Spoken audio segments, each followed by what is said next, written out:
Hello, আসসালামু আলাইকুম। আজকে কচুরলতির সবজির রেসিপিটা আপনাদের দেখাবো। তার প্রসেসিংয়ের যে আইটেম প্রয়োজন সেগুলো আমি রেডি করে রেখেছি। খুব সামান্য রেগুলার যে মশলা ব্যবহার করি সেগুলো দিয়েই কিন্তু আমি আজকে এই কচুরলতির সবজিটা রান্না করব। প্রথম আমি কড়াইতে সয়াবিন তেল দিয়ে সুইচটা অন করে নিলাম। পরিমাণ মতো তেল অল্প দিলাম, যেহেতু আমি নারকেলের দুধ এই কচুরলতিতে দিব, আমাদের আঞ্চলিক একটা খাবার। পেঁয়াজ রসুন পেস্ট, যেহেতু আমি কাঁচা ঝাল দিয়ে রান্না করব, সবজিটা সবুজ সবুজ কালার ধারণ করবে, আমি এতে কোনো শুকনো ঝাল দেব না।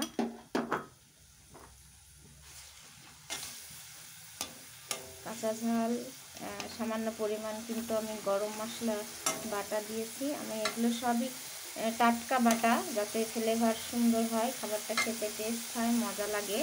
তার ভিতরে কিন্তু আমি পরিমাণ মতো চিংড়ি মাছ ছেড়ে দিলাম।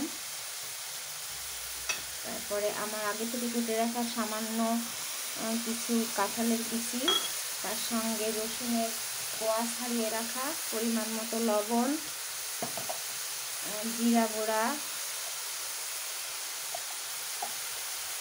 হলুদের গুঁড়া দিয়ে আমি কিন্তু ভালোভাবে নাড়াচাড়া করে নেব। খুব বেশি কড়া করে কষিয়ে নেব না, হালকা কষাবো। তারপরে কিন্তু আমি নারকেলের দুধ দিব এতে।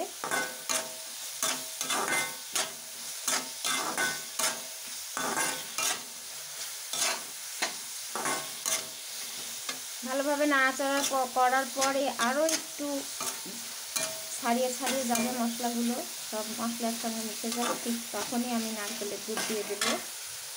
পরিমাণ মতো দেবে, যেহেতু কচুরলতি অল্প পানিতে সেদ্ধ হয়। আমার কতটুকু কচুরলতি কত পরিমাণ পানিতে সেদ্ধ হবে সেটা দেখেই কিন্তু আমি এই নারকেলের দুধের গোলানো পানিটা দিয়ে দিলাম।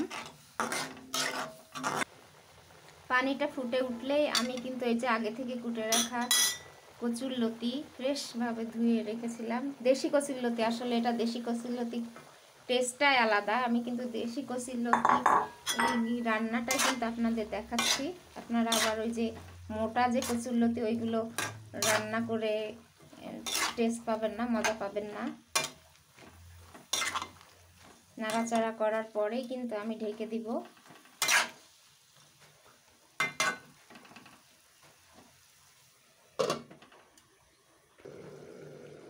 5-10 মিনিট পরে আমি ঢাকনাটা উঠিয়ে দেখলাম যে আমার সবজির অবস্থাটা কেমন।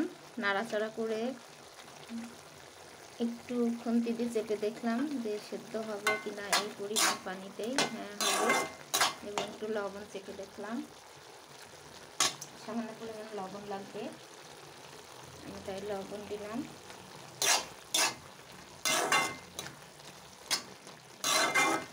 লবণ দেওয়ার পরে আমি কিন্তু ভালোভাবে নেড়ে চেড়ে আবার ঢাকনা দিয়ে ঢেকে রাখবো।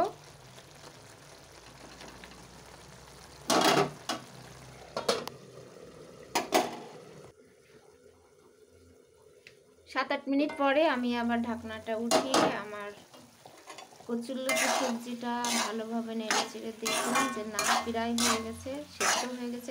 খুব বেশি ঘুটাঘুটি করা যাবে না, তাহলে একদম নরম হয়ে ঘেন্টি পাকাই যাবে।